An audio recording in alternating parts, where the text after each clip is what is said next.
Samajwadi party की सियासत MY factor के इर्द गिर्द घूमती नजर आती है। चुनाव कोई भी हो, यादव और मुस्लिम वोटर्स को सपा का कोर वोटर माना जाता है। मुलायम सिंह यादव ने यादवों के दम पर ही समाजवादी पार्टी खड़ी की। मैनपुरी, इटावा, सैफई, आजमगढ़ जैसी सीटों को यादव वोटर्स के दम पर ही अपना गढ़ बनाया। अखिलेश यादव भी मुस्लिम और यादव वोटर्स को साधने के लिए PDA फॉर्मूला लेकर आए, लेकिन इस लोकसभा चुनाव में अखिलेश यादव की कथनी और करनी में फर्क देखने को मिल रहा है। सियासी माइलेज के लिए अखिलेश यादव पिछड़ा, दलित और अल्पसंख्यक की बात तो कर रहे हैं, लेकिन टिकट बंटवारे में इन तीनों वर्गों को नजरअंदाज करने का आरोप लगा रहे हैं। अखिलेश की बेरुखी की वजह से ही पिछड़ों की पार्टी मानी जाने वाली अपना दल कमेरावादी ने गठबंधन से किनारा कर लिया। ST हसन जैसे अल्पसंख्यकों के दिग्गज नेताओं का टिकट काट दिया गया। ताज्जुब की बात तो यह है कि जिन यादवों के दम पर सपा खड़ी हुई, उन्हें भी लोकसभा चुनावों में टिकट नहीं दिया गया। सपा ने सूबे में अपने कोटे की 62 सीटों में से 57 सीटों पर उम्मीदवारों के नाम का ऐलान कर दिया, जिसमें सिर्फ 4 लोकसभा सीट ही यादव समुदाय को दिए। कमाल की बात यह है कि चारों ही कैंडिडेट मुलायम परिवार से हैं, जिसमें 3 अखिलेश के चचेरे भाई हैं और 1 उनकी पत्नी है। यादव समुदाय हमेशा से सपा के साथ खड़ा रहा है, लेकिन अखिलेश यादव ने यादव समाज के ऊपर परिवार को तरजीह दी। उत्तर प्रदेश में करीब 8% वोटर्स यादव समुदाय के हैं, जो OBC समुदाय में आबादी का 20% है। सूबे के 44 जिलों में 9% वोटर्स यादव हैं, जबकि 10 जिलों में ये वोटर 15% से ज्यादा हैं। पूर्वांचल, अवध और ब्रिज के इलाकों में यादव वोटर्स सियासत की दशा और दिशा तय करते हैं। सपा सुप्रीमो अपने ही समाज के साथ अन्याय कर रहे हैं, लेकिन जब बसपा ने मैनपुरी से शिव प्रसाद यादव को प्रत्याशी बनाया, तो अखिलेश यादव BJP और BSP पर मिलीभगत का आरोप लगाने लगे। ये नौजवान जुझारू काम करना चाहते थे, अपने समाज को जगा करके अपने साथ वोट ला करके लड़ना चाहते थे, लेकिन देखिए आप, BJP का फोन आया होगा, बसपा ने टिकट बदल दी। प्रसाद यादव को टिकट मिली, वो BJP के फोन से बसपा ने टिकट बदली है।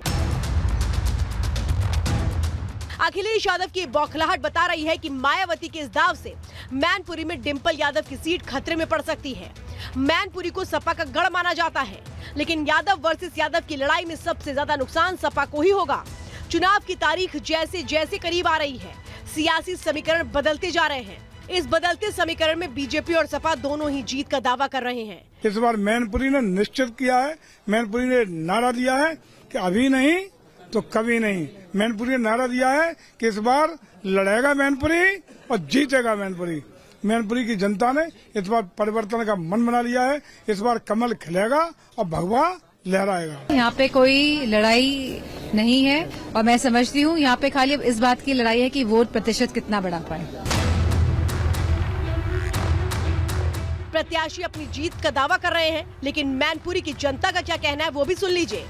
यहाँ से ठाकुर जयवीर सिंह बड़े मतों से जीतने वाले हैं। अब की बार मैनपुरी की जनता ने मन बना लिया है कि अब की बार रिकॉर्ड तोड़ेंगे। खाली समाजवादियों का नारा है, खाली प्लाट हमारा है।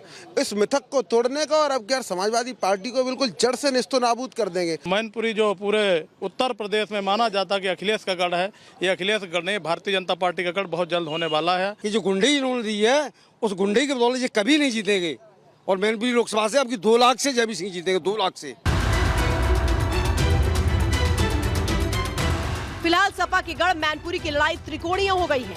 सपा के पास जहां मुलायम सिंह का नाम है, वहीं BJP मोदी की गारंटी पर चुनाव लड़ रही है। बात BSP की करें तो शिव प्रसाद यादव के जरिए मायावती ने बड़ा दांव खेला है। अब देखना यह होगा कि मैनपुरी के रण में किसकी जीत होती है। Bureau report, Republic.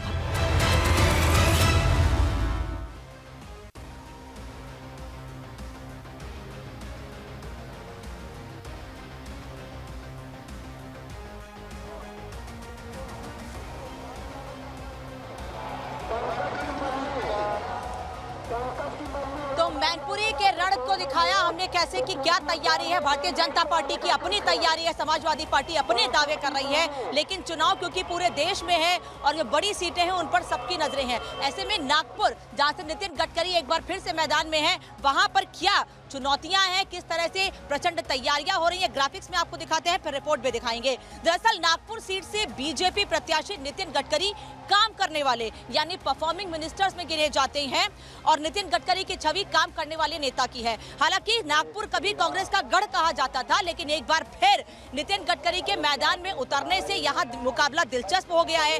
देश भर की नजरें इस पर हैं। रिपब्लिक भारत की टीम लगातार ग्राउंड जीरो पर जा रही है। ऐसे में हम नागपुर भी पहुंचे हैं, देखते हैं वहां पर रण कैसा है और पार्टियों की तैयारी कैसी है। इस रिपोर्ट में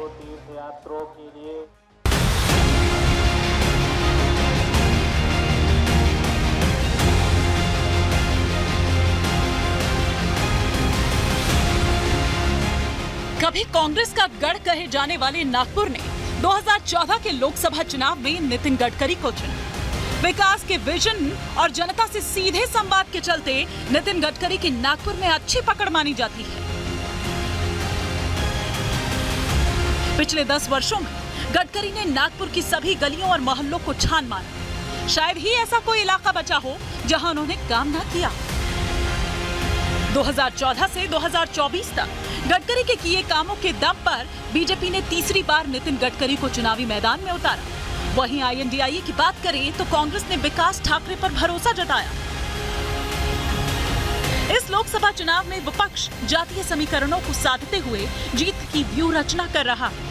वहीं बीजेपी के पास नितिन गडकरी के विकास कार्य हैं। 2014 में भले ही गडकरी मोदी लहर के दम पर चुनाव जीते हों, लेकिन 2019 में वो अपनी विकास पुरुष वाली छवि के चलते संसद पहुंचे थे। 2024 के चुनाव में गडकरी अपने विकास के विजन के साथ ही जनता के बीच है। देश को प्रगति के पथ पर आगे बढ़ाने वाले सड़क परिवहन एवं राजमार्ग मंत्री नितिन गडकरी ने अपने संसदीय क्षेत्र नागपुर में भी लाखों करोड़ों के विकास कार्यों की सौगात दी है, जिसका सीधा फायदा उनके क्षेत्र की जनता को हो रहा है।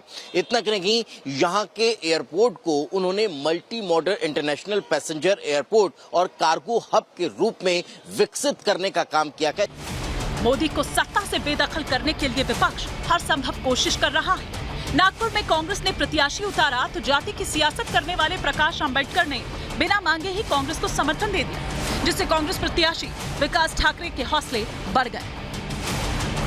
लेकिन नागपुर की जनता जाति के बंधनों को तोड़ते हुए विकास को अहमियत दे रही है। यहाँ पे तो बीजेपी का माहौल है ज्यादा। इस बार का चुनाव पंजाब आएगी तो BJP he for sure. BJP आएंगे। बीजेपी आ रही है। हाँ वही लगेगा। बीजेपी 400 पार होने वाला है। 400 पार होने वाला है। नागपुर में बीजेपी की बूथ स्तर पर चुनावी मशीनरी एक्टिव है। गडकरी ने इन 10 वर्षों में नागपुर को जोड़ने वाली सड़क, expressway, AIIMS, IIT, IIM, Maharashtra national university जैसी प्रतिष्ठित संस्थाएं दी। सरकारी आंकड़ों की माने तो पिछले 10 वर्षों में गडकरी ने नागपुर के विकास के लिए सरकारी खजाने से करीब 1 लाख करोड़ रुपए खर्च किए, जिससे जनता में गडकरी के लिए विश्वास बढ़ा। माहौल नागपुर का माहौल क्या कह रहा है कि बस कमल ही कर रहा है। पंजे का राज आएगा। आएगा बिल्कुल आएगा। कौन सी पार्टी का माहौल है? बीजेपी।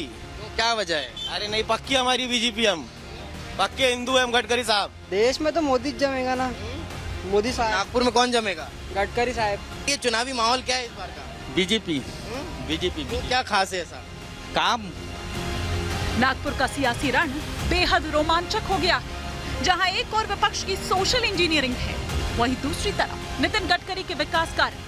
अब ये देखना होगा कि क्या गडकरी जीत की हैट्रिक लगा पाते हैं या फिर विपक्ष कोई बड़ा उलटफेर करता है। Bureau report, Republic Bharat.